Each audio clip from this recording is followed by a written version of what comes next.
De Impacto Positivo, estamos iniciando la tercera temporada y para abrir este nuevo ciclo de nuestra programación tenemos un invitado de lujo el día de hoy, quien nos recibe aquí en su domicilio en la ciudad de Coronel Oviedo. Es uno de los ministros del Poder Ejecutivo, su ministerio es uno de los que tiene mayores repercusión positiva, señor ministro, y eso también nos enorgullece como ciudadanos de este departamento. Día, hoy agradecerte por recibirnos. Después de mucho, ministro, ¿eh? ¿Qué tal, Eladio? Un saludo cordial para ti y a todo el equipo humano técnico que te acompaña. Para mí es un placer enorme poder estar en contacto con la ciudadanía caguaseña a través de esta programación. Y sí, se hizo esperar un poco, pero estamos nosotros con mucho gusto para compartir toda la información que se requiera en esta entrevista y reiterar mi salud y mi aprecio a todos nuestros queridos hermanos caguaseños. Ministro, nuestro programa va enfocado bastante al segmento juvenil. Impacto tiene esa característica, tiene muchos seguidores jóvenes y justamente en este año queremos inculcar y potenciar bastante lo que es el liderazgo de los jóvenes. Entonces, en esta entrevista me gustaría encarar desde una perspectiva más biográfica, ¿verdad? Queremos conocer quién es Mario Varela, cómo fue desarrollando, digamos, su carrera social, su carrera política. En ese sentido, ¿quién es Mario Varela? ¿Dónde nace? ¿Te acordás un poco de lo que fue tu niñez, ministro? Sí, yo nazco en el departamento de Caguazú, aquí en el corazón del Paraguay. Soy auténticamente de este departamento. Mi abuelo ya nació aquí, en la antigua Ajos. Así es que yo soy la segunda, tercera generación. Mi tatarabuela, mi bisabuela, mejor dicho, era residenta, es combatiente de la guerra del 70, como contaba mi abuelo. No mi bisabuela, mi tatarabuela sería la abuela de mi abuelo. Y también soy descendiente de Juan Crisóstomo Centurión, uno de los fundadores del Partido Colorado. Centurión, mi padre es Varela Centurión, es abuelo, bisabuelo de mi padre. Entonces tengo un compromiso ideológico importante, un apego fuerte al terruño del Caguazú, porque soy de acá. Entonces tengo un compromiso fuerte con el departamento. Como esos talleres de nuestro departamento, nosotros tenemos que ser fuerte, lampino ñande. Ñande ya jugan a la ñande como vaya a crecer, ñande valle. Y necesitamos fortalecer siempre la política y la administración pública para que el Estado pueda extenderse en todos los puntos del país. El Estado no solo es Asunción, no solo es la capital, nosotros tenemos que desarrollar las políticas públicas en todos lados. Por eso es importante no olvidar el origen. Por eso, discúlpame que entre paréntesis te haga ese comentario, pero en esta presentación. Y bueno, yo soy hijo de Lorenzo Varela Centurión, hoy ya desaparecido físicamente, pero siempre presente en mi corazón y en mis pensamientos y en los valores y en los consejos que me ha dado mi señor padre. Teníamos una mueblería, él era contador público, trabajó en empresas constructoras, en aserraderos, estamos muy apegados a lo que es la madera, porque mi padre trabajó mucho en eso, era administrador de aserraderos, después tuvimos una mueblería. Yo mismo trabajaba en la carpintería cuando hacíamos lustres para los muebles. Hay Ah, cua pues. paitese en la vez estopa tiner, hay cua paitese se puede a lustrar con el ropero. En la época en que había mucho algodón y generaba mucha riqueza en la zona norte del país. Así es que para mí esa experiencia ha sido importante. Cuando tenía 12, 13 años, tuve esa experiencia. Mi madre, una mujer maravillosa, vive ella, gracias a Dios, es una bendición tener una madre. Y bueno, nos inculcó los valores del respeto, de que todas las personas somos iguales. Mi madre no terminó ninguna carrera universitaria, pero sí tiene un diploma gigantesco de haber sido madre de 7 hijos y una paraguaya, sacrificada, ama de casa como muchas de nuestras queridas madres paraguayas. Y aprendí mucho con ella, de que todas las personas somos iguales en dignidad y derechos. No necesito ir a ninguna universidad para entender que todos tenemos que respetarnos y darnos nuestro lugar.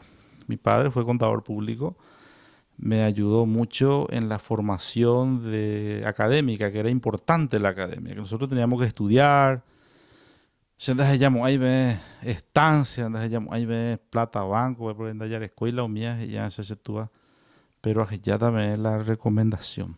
Pe estudiar o pe aprender este teta. Nosotros mismos tenemos que conquistar. Yo he tenido una niñez muy feliz. Agradezco a mi padre y a mi madre, a mis 6 hermanos, porque mi niñez fue una niñez maravillosa. No nos sobraba nada y tampoco nos faltaba nada. Siempre me gustó el fútbol, siempre me gustó la tarea y el trabajo de liderazgo, de servirle a la gente. La primera vez te cuento el ladio y te doy una primicia. La primera vez que yo fui electo presidente en una organización fue en el 6.º grado. Ya en la escuela, sí. Empecé temprano, mis compañeros me eligieron por unanimidad. Siempre tuve un carácter muy sereno, siempre fui muy tranquilo y mantuve eso. Súper importante. La política es una administración de problemas y de conflictos. El que no quiere conflictos y no quiere problemas no tiene que meterse en la política, porque es una tarea continua de abordaje y de escuchar problemas e inquietudes de la gente. En donde hay personas humanas hay problemas. En donde hay, decían los romanos, ¿verdad? Un adagio romano, en donde está el hombre, está el derecho, está el conflicto, ¿verdad? Entonces nosotros tenemos que entender que la actividad política es una noble actividad que nos empuja a poder dar respuesta. Y hay que tener mucha paciencia, mucha tolerancia. Hoy coteimo, hoy grande pichado donde andabas por lo menos en dudas, a veces no podés resolver, pero tenés que contarle por qué no podés resolver un problema. No solamente una aspiración de un bien colectivo o de un bien social o de intereses superiores para la sociedad, un bien o una intención, digamos, colectiva. A veces también tus aspiraciones son personales, que es legítimo, y uno tiene que tratar de darle siempre un buen trato. Por eso la paciencia es importante. Es igualito que cuando vos te vas a consultar a un médico y entras y te decís, oye, es un día en el auto, ¿qué te pasa al lado? Y bueno, me duele mi cabeza, suelo tener mareos. Bueno, no te habla, te da la receta, es oyubaba, y ya te vas. Entonces vos venís y pensás, ¿será que este medicamento me va a servir porque no me atendió muy bien, me atendió demasiado rápido? Sin embargo, te vas a otro médico y saca su estetoscopio con tranquilidad, te pregunta qué día te duele, cuándo te duele, cuáles son las características de ese mareo, cada vez que comes algo, o sea, te da una atención mucho más integral. Pareciera que vos te sentís mucho más mimado, más consideración. Entonces, en ese trato de calidad de la atención es importante, solamente que es a veces cuasi inhumano, porque a veces tenés que atender 80, 100 personas y mantener la atención y mantener la tranquilidad y la calma y la misma atención a veces no es tan sencilla. Pero yo te digo, en esta tarea que me inicié temprano de la actividad dirigencial, aprendí que la paciencia y la tolerancia es muy importante. Yo empecé mi actividad gremial dirigencial en el colegio después. Cada año fui electo presidente de curso. En el 5.º curso fui electo presidente del centro de estudiantes de mi colegio, el doctor Pedro de Peña, que es un poco el homólogo del hermano gemelo del Mariscal López de Caguazú. Bastante grande. En ese sentido, rememorando lo que dijo ministro, nos contaba la anécdota, ¿verdad? De que su primer paso en el liderazgo se desarrolla a los 10 años, o sea, a los 12, ¿verdad? Y digamos, ¿qué te motivó? O sea, ¿qué te motivó y cómo hiciste para llegar a ser electo en ese primer año? ¿Verdad? ¿Cómo lográs persuadirle a los compañeros de que Mario Varela era la mejor opción en ese momento? Bueno, yo recuerdo hace mucho tiempo ya que yo mantenía siempre un buen promedio de calificación. Siempre fui un alumno que se dedicaba y siempre fui mejor alumno, mejor egresado, porque me gustaba el estudio. Trataba siempre de superarme con el consejo de mi señor padre también. Y bueno, los compañeros habrán observado eso, supongo yo, y bueno, confiaron en mi persona. Y bueno, sentí una sensación rara en ese momento de mucha confianza. Y entendí por primera vez que nosotros, quienes somos representantes, estamos para servir a los demás, no para servirnos de los demás, ni para alimentar el ego personal. Ella en Botuchan, man, ella con la presidente, con la diputado, la ministro, con la gobernador, no. El representante público es el primer servidor público. Entonces, lograr mantener ese equilibrio cuando uno ya llega después a ocupar cargos electivos importantes, donde vos tenés la lapicera, donde tenés que resolver cómo vas a invertir, cómo vas a ejecutar una política pública. Y ahí uno se da cuenta de muchas cosas, ¿verdad? Se da cuenta, por ejemplo, que no todo se podía resolver, las limitantes presupuestarias, todo eso, ¿verdad? Pero me generó una gran satisfacción. Luego, ya en el quinto curso, como te dije, fui electo presidente del centro de mi colegio y ahí ya me votaron 1.800 alumnos en esa época. O sea, un colegio con una cantidad, teníamos más de 2.000 alumnos. Yo gané por más de 1.500, algo así. O sea, una cantidad importante. Era una elección de verdad. Nosotros competíamos. Luego estuve en la Federación Universitaria, luego estuve en la Federación de Estudiantes Secundarios. Y en la vida gremial yo descubrí mi vocación política, Eladio. Ya dimensionando que quizás podría ser algo parecido, podría ser una especie de trampolín, o netamente te llamaba la atención, te gustaba y no, o sea, había ya cierta relación de parte tuya, tipo una proyección, o se fue dando. No, yo nunca pensé en ser gobernador, por ejemplo. No, nunca lo pensé. Nunca pensé ser ministro, nunca pensé, o sea, no decía que no iba a hacer, pero no es que pensaba, no, yo voy a hacer tal cosa. Lo que siempre digo, y te dije fuera del micrófono y te vuelvo a repetir, y siempre le digo a los jóvenes especialmente, lo que uno tiene que hacer es hacer su trabajo. Eso de pensar primero de ser candidato a tal cargo, a intendente, a concejal, diputado, está bien, todo es legítimo, pero vos no podés concentrarte solamente en una candidatura, porque eso, porque eso te saca de foco. De Jacob ahí más Eladio, porque Eladio y sea ahí candidato. Te peleas con Pablo porque Pablo también tiene perfil, no lo dice, pero tiene perfil. Entonces yo trato de bloquearle a Pablo de cualquier forma. Entonces, esa práctica es lo que tenemos que ir cambiando nosotros, ¿verdad? De no boicotearnos antes de tiempo. Porque cuando uno está muy metido en una candidatura en donde falta 3 años, falta 5 años, no sabe uno qué puede pasar. O sea, ahora, por ejemplo, tenemos listas desbloqueadas. ¿Quién te dice, Ladio, que en el 2023 las listas bloqueadas vuelvan a terminar? Y volvamos al sistema anterior. O sea, no hay que por eso acelerarse demasiado. Lo que hay que hacer es hacer el trabajo. Hacer nuestro trabajo hoy. Si yo soy ministro, en mi cartera de desarrollo social, lo que tengo que hacer es tratar de que sea transparente, que llegue a la gente que realmente necesite en los programas sociales de protección para la gente más que vive en pobreza y pobreza extrema. Entonces hay que reinventar un poco la práctica política. Es lo que yo aprendí de la política. Porque si yo pienso nomás en las candidaturas, me peleo con medio mundo. Y al final no hago mi trabajo. Yo lo que tengo que hacer es mi trabajo. Y si hago bien mi trabajo, la gente me va a acompañar. Pero si no hago mi trabajo y solamente trato de apretarle, entre comillas, a mis amigos de que me apoyen a cualquier precio, no tiene sentido. Todo tiene que estar fundado en una lógica que motive realmente la voluntad de la gente para que te acompañe. No existe ya la presión. Eso es un absurdo. Eso no debe ser. Estoy leyendo un libro acá, le voy a mostrar después,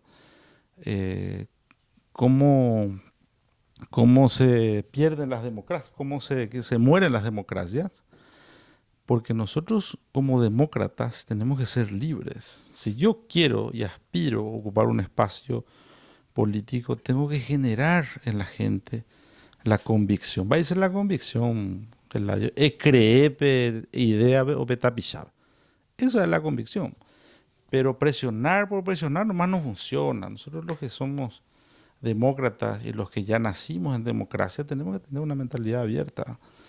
No hay otra forma. Y creo que un gran protagonista apareció en este siglo XXI de la democracia paraguaya, que es la ciudadanía. Y nos contaste ya, ministro, tu trayectoria de liderazgo, de militancia, ¿cómo llega Mario Varela a la arena política? Y bueno, yo hacía mi trabajo, como te decía, en el gremio ya universitario. Y me escuchan algunos políticos de la época. Y te confieso, igual que vos, igual que Pablo y todos los compañeros y todos los jóvenes que nos están escuchando, a mí no me gustaba la política. No me gustaba porque veía como una cosa fea. No, en esa franja etaria del joven de 17, 18 años hasta 24, 25, no nos gusta la política. No nos gusta porque siempre vemos que es feo. Todo lo que esté vinculado a la política son informaciones negativas muchas veces. Pero uno cuando va madurando se da cuenta de que alguien tiene que hacerse responsable. O sea, si nosotros que nos consideramos buenos ciudadanos, nos consideramos honestos, capaces, pero somos simplemente espectadores desde las graderías, esto no va a cambiar. La persona que tiene una formación académica, una formación ética, una formación en valores, tiene que tener el mismo coraje de aquellos que son caraduras y que utilizan la política como un trampolín para generar beneficios particulares. Y eso es lo que nosotros tenemos que pelear. Hay que tener siempre una bandera, hay que tener siempre una causa. Y bueno, yo entré en la política casi por accidente, no me gustaba mucho. Entré como comunicador de prensa, me acuerdo, así como vos, en la gobernación de Caguazú en aquella época. Y no hacía actividad política partidaria al principio, pero siempre tuve esa militancia gremial y por lo menos era un dirigente porque siempre ganaba las elecciones en que me presentaba. Y bueno, de a poco me nombraron después secretario de la Juventud, le fui tomando gusto. Primero fui secretario de prensa, luego de Juventud. Y bueno, después ya entré como miembro de la seccional 1 en Oviedo, luego apoderado del partido. ¿Y cómo llego a ser candidato a gobernador? Eso es lo más simple. Nadie quería ser candidato de esa lista. Nadie.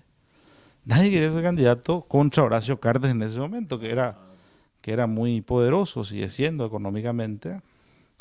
Y bueno, todo el mundo rechazó esa candidatura y después se me ofreció a mí, como esas muñequitas rusas que vos vas sacando las cajitas y se va achicando, ¿verdad? Entonces, resulta que termino yo como el corajudo y el que iba a juntar algunos votos, tal vez. No había mucha esperanza. ¿No fuiste opcionado? No era opción para nada. Por eso que yo le digo a los jóvenes, ustedes no tienen que preocuparse de pelearse nomás por ser la primera opción. Hay que trabajar, hay que hacerse hacer conocer tus ideas. Y bueno, la última opción fui yo. Yo fui el candidato suicida que aceptó, tenía 13 candidatos en contra que aspiraban a ser gobernadores. Éramos 14 en total, sumando ya los liberales y todo. Y de los 14 gané yo, ¿verdad? Y le debo muchísimo a todo el Caguazú. Y la forma en que me recibió Caguazú en ese momento fue extraordinario. O sea, para mí Caguazú es una ciudad al que le tengo un afecto extraordinario. Me trataron muy bien siempre. Y yo traté siempre de retribuir también ese afecto y ese cariño. En donde yo me voy, siempre llevo en alto el Caguazú departamento y para mí no existe diferencia entre los distritos. Siempre he tratado de hacerlo. Fui el gobernador que cumplió aquel famoso deseo del centro cultural donde todo el mundo se demandó, se le denunció en la fiscalía, cambiamos aquí y allá. Pero tengo la conciencia tranquila de haber podido cumplir eso. Hoy el Centro Cultural Departamental del Caguazú, en la ciudad de Caguazú, sede hoy también de la gobernación, es un orgullo, es un ícono de la ciudad. Eso queríamos nosotros. Hoy los jóvenes van ahí, ustedes van ahí. Hay actividades culturales, actividades educativas, de todo tipo. Y eso era lo que queríamos nosotros, ¿verdad? Entonces, eso se pudo dar, para mí es un orgullo. Y te digo muy honestamente, Ladio, sin ánimo de ser populista ni mucho menos. Yo le debo al Caguazú, al departamento, a todos, incluido Caguazú distrito, el resto de mi vida yo estoy agradecido. Espectacular. Y mi ministro, Así básicamente nos comentaba su experiencia en la gobernación. ¿Cómo llega el tema del Ministerio de Desarrollo Social? Que usted viene a ser el primer ministro en este caso. Así es, yo soy el primer ministro de Desarrollo Social del Paraguay. Tengo ese privilegio porque anteriormente esta institución era la Secretaría de Acción Social de la Presidencia de la República, o sea, dependía de la Presidencia de la República. Hoy somos un ministerio que se aprobó y se promulgó por ley, primero se sancionó diputados, senadores por unanimidad en ambas cámaras y luego se promulgó ya cuando el presidente Cartes se iba. Él fue el que firmó la ley de promulgación y yo fui el primer ministro que juró como ministro de Desarrollo Social. Esto se da porque el presidente Abdo Benítez me ofrece el cargo. Yo, Eladio, hasta hoy jamás he pedido un cargo. No es mi estilo, no me gusta hacerlo, no lo quiero hacer, porque yo pienso de la siguiente manera. Vos tenés que generar la necesidad de que a vos te pidan que ocupes ese espacio. Para eso tenés que justificarte, tenés que trabajar. Seguramente el presidente Abdo Benítez Marito vio cómo trabajamos, primero políticamente, también la gestión pública, y nosotros fuimos prácticamente la piedra angular del proyecto Ñeteté a nivel país. Nosotros, digo, el departamento del Cabo. El único gobernador disidente. El único gobernador kamikaze. ¿Costó eso, ministro? En algún momento dijiste, no, hasta acá ya llegó, ya aguanté demasiado y, digamos, me cambio de carpa. ¿Llegaste a pensar eso en algún momento? Jamás pensé eso. Lo que sí pensaba era que era peligroso ser disidente. Eso sí pensaba. Pensaba todos los días. Le decía a mi señora, tenemos que tener mucho cuidado, tenemos que estar muy fortalecidos porque me podían enviar auditoría del Poder Ejecutivo. Me enviaron, de hecho, auditoría, Contraloría, todas las auditorías, 4 o 5, ¿verdad? Incluida la Junta. Pero la Junta me aprobó los 5 años a mí mi balance, ¿verdad? 3 años por unanimidad y los 2 años políticos ya no por unanimidad, pero siempre por mayoría. Jamás tuve rechazo a mi balance, ni una vez, ni una sola vez. Eso es prácticamente inédito. Si vos comparás con... No recuerdo yo, ¿verdad? Pero bueno, no lo digo con el afán de vanagloriarme con eso, sino simplemente de que tratamos de hablar con la Junta, con los concejales, tratar de hacer bien. Y bueno, creo que el presidente Mario Abdo Benítez pudo ver eso, el grado de compromiso que hemos tenido, y me ofreció el cargo y lo acepté con mucho gusto. Ministro, ¿cómo evaluarías la gestión del Ministerio de Desarrollo Social en estos un año? El aporte que ha contribuido al país. Bueno, no quiero yo autocalificarme. Lo que sí te voy a decir es qué hacemos y qué hicimos. Nosotros hemos hecho, primero que nada, transparentar los programas, ¿verdad? El programa Tecopona es un programa destinado a personas que están en una situación de pobreza extrema. Se le da un pequeño aporte de transferencia monetaria condicionada, se llama eso técnicamente, ¿verdad? Se aplica una ficha, exacto. Oye, ya para la inboria juguete y betapilla, hay una ficha, 40 puntos del índice de calidad de vida, hay unos criterios, te dice qué tipo de techo tiene, qué tipo de piso tiene, qué tipo de conexión tiene, luz eléctrica, no tiene, etcétera, ¿verdad? Con qué elemento combustible cocina su comida, o con gas, o con leña, o con carbón, etcétera.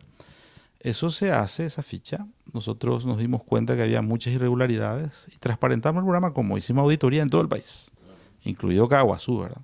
Por supuesto, encontramos 1020 familias que nunca deberían estar en el programa, que no necesitan, o sea, no están en situación de pobreza extrema. Hemos encontrado fichas falsificadas, se mal utilizó, limpiamos todo eso. Y en el programa Tendonderá no se exigía rendición de cuentas a los participantes. Hoy sí se exige rendición de cuentas. Eso se le puede denunciar ante la fiscalía, inclusive si está malversando esos fondos. Pago plata ajeno, eso no es plata del gobierno, no es plata del ministro, eso es plata de la gente, que nosotros estamos pagando con los impuestos. Y entonces hay que usar bien. Entonces, no solamente el gobierno, participante de familia y purúa, UPA y serio no hay. Entonces, por ejemplo, En el programa Tecopona, ellos están obligados, los participantes. En Caguazú tenemos 3.000 familias, 2.995, por ahí 3.000 casi. Ellos tienen que tener su libreta de vacunación al día. Los hijos menores en edad de vacunación, sí o sí. O si no, chica, tú oye, pedazo. Tiene que tener matrícula escolar. Tiene que irse su hijo a la escuela. O sea, ellos, por eso se habla de corresponsabilidad. Hay una responsabilidad que tiene el gobierno con ellos, que es el de transferirle ese recurso y ese participante, porque hay beneficiario, cambiamos el nombre, participante, porque el beneficiario suena como un actor pasivo que solo recibe un beneficio sin ningún tipo de responsabilidad en contrapartida. Esta familia sí tiene una obligación. En ese sentido, ministro, hay cosas, hay ítems en donde invertir ese dinero que reciben o es libre albedrío. Porque siempre es famoso entre dimes y diretes, ¿verdad? Que invierten en compra de motocicleta, antenas claro y demás, ¿verdad? Así mismo es el audio. Se tiene que utilizar para el bono alimentario, o sea, para su alimentación. Por eso se llama bono alimentario. Una parte, 90.000, 40.000 guaraníes por hijo después, ¿verdad? Dependiendo de la cantidad de hijos que tenga. También se tiene en cuenta si tiene un miembro, por ejemplo, con discapacidad severa. Entonces,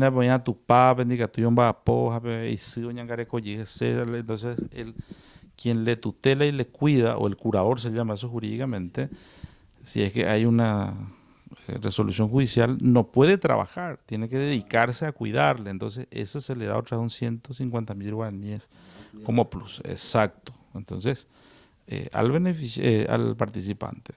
Entonces, oscila entre los 500.000 a 600.000 guaraníes, ¿verdad? Entonces, ¿qué hicimos nosotros con el programa? Ahorramos con esa auditoría 2.100 millones de guaraníes. Esos 2.000 millones que hicimos, le metimos, censamos gente nueva, ¿verdad? Que realmente sí debería estar dentro del programa. Entonces ahí vamos mejorando. Eso no te digo, Eladio, que ahora mismo no haya. Puede haber. Que tú a lo mejor alguno va a echar al programa y puede hacer esa denuncia. Puede hacer en las oficinas del programa del Ministerio de Desarrollo en Caguazú, que está en el centro de la ciudad, o puede llamar a los números de teléfono que tenemos en nuestra página, Ministerio de Desarrollo Social. Pueden entrar ahí, .gov.pi, ¿verdad? Se puede hacer. Y se hace. De hecho, nosotros recibimos muchos correos. Hay muchas denuncias, pero no todas son verdades también. Hay que decir, el 75 al 78% son verdaderas, ¿verdad? Pero hay un pequeño grupo que nosotros no es que le suspendemos, se revisa. Porque algunos no entendés y vecinos de ahí no, vean, no hay coteje o denunciando eso. Y nosotros no vamos a caer en ese tipo de juego. Esta no es la Inquisición. Nosotros no somos el famoso Tomás de Torquemada que empezaba a hacer procesos sin el debido derecho, ¿verdad? Y les quemaban en la hoguera. O sea, en la época de post-renacimiento, ¿verdad? La Inquisición. Nosotros tenemos que cuidar eso y hacer una verificación in situ. Van los técnicos y verifican, ¿verdad? A veces sale positivo, a veces negativo. Entonces, eso también se hace. Nosotros hoy día, Eladio, estamos con 44% de ejecución presupuestaria. O sea, casi la mitad. Uno de los pocos ministerios. Sí, no quiero hacer un comparativo con ningún ministerio porque no va a ser ético de mi parte, pero yo te digo, de nuestro ministerio, sí, vos lo podés decir.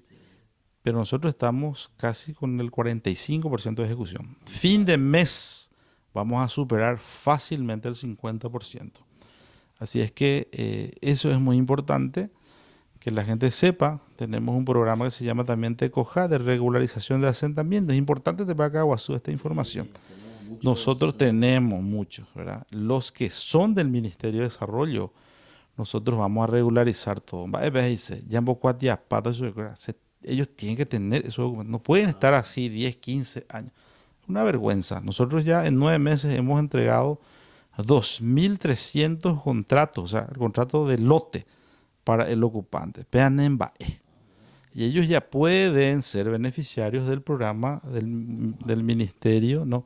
Del Ministerio de Urbanismo y Vivienda, que antes era Senavita, ya pueden acceder a recibir una casa. Si no tienen ese contrato, ellos no pueden. Entonces nosotros le estamos dando, ahora vamos a regularizar todo Caguazú. Nosotros potenciamos la oficina acá en Oviedo, del Mercado Aguazú. La gente se acerca Ahí a la oficina, ¿no? Ustedes llegan directamente a los asentamientos. pueden acercarse o viceversa. Nosotros mismos estamos visitando para que podamos regularizar todo. Fíjate vos que en todo el Paraguay hay más de 600 inmuebles del Ministerio de Desarrollo Social. 467 están regularizados. El resto no, ¿verdad? Hay Mau, pero de ahí Cuatiay. Entonces yo creo que eso es importante que la gente sepa y los amigos de Caguazú, nuestros vecinos de Caguazú pueden acercarse al ministerio. De hecho, yo les invito a que se acerquen para que podamos nosotros hacerle los trámites correspondientes y podamos tener la regularización de todos esos lotes para que ellos mañana puedan tener su vivienda propia.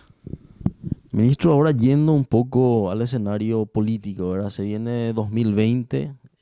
En estos días, en esta semana, surgieron publicaciones, no sé qué tan ciertas, pero justamente aprovechando que tenemos a la fuente misma, ¿verdad? ¿Qué tan de cierto hay en relación a la división con el senador, ¿verdad? Dentro del movimiento Jóvenes al Poder, Colorados Añetete, aquí en el departamento? Sí, ha habido muchos trascendidos a través de la prensa, me han preguntado mucho de ese tema. Nosotros tenemos pendiente una conversación con el senador Ovelar, él está de viaje en el exterior, tengo entendido que volvería hoy o mañana. Nosotros vamos a seguramente conversar, pero siempre es bueno mencionar que nosotros trabajamos, él es una persona muy trabajadora, yo le tengo un gran respeto y un gran aprecio. Y nosotros también de nuestra parte trabajamos, así como todos los otros actores, el compañero también, colega, digo, porque yo soy diputado con permiso, el compañero Hugo Ibarra y otros amigos también de otros movimientos. Nosotros tenemos que trabajar, nosotros no podemos parar, nosotros tenemos un compromiso con la gente, tenemos más allá de nuestras amistades y nuestras sintonías particulares, yo tengo una obligación. Si la gente viene junto a mí y quiere hablar conmigo por un tema público, lo tengo que hacer. O sea, yo no puedo pedir permiso para hacer el bien a la gente. Nosotros tenemos que trabajar y buscar cómo podemos conciliar, digamos, un proyecto político común. Nosotros trabajamos con el gobierno, con el presidente Mario Audo Benítez, y bueno, seguramente vamos a estar conversando y en estos días vamos a tener resultado de esa conversación. Yo estoy abierto siempre a conversar y bueno, ojalá que podamos nosotros darle la tranquilidad también al señor presidente de la República, al gobierno nacional. Y por sobre todo, esa tranquilidad es para que podamos trabajar a favor de la gente. La gente es la que tiene que beneficiarse de la política, ¿verdad? No los políticos de la gente. Entonces, eso nosotros tenemos que ir entendiendo que el diálogo es importante. No hay ninguna ruptura oficial ni formal, simplemente hubo criterios diferentes encontrados, ¿verdad? Pero yo tengo muy claro, siempre he dicho, si quieren contar con mi concurso, maravilloso, estoy siempre disponible a trabajar en un equipo político, ¿verdad? Pero tampoco voy a incomodar, ¿verdad? Sin ningún problema. Así como hizo Neymar, se fue al Paris Saint-Germain del Barcelona, ahora el Barcelona parece que lo quiere recuperar o va al Real Madrid, o sea, es como el fútbol también, ¿verdad? No hay que molestarse ni tampoco es la catástrofe mundial, no es para nada eso. Yo confío, es normal eso en política, porque en política siempre hay debates, siempre hay confrontación de ideas. Hay que manejarlo con calma y bueno, ojalá podamos conversar y encontrar siempre un camino que beneficie a todos.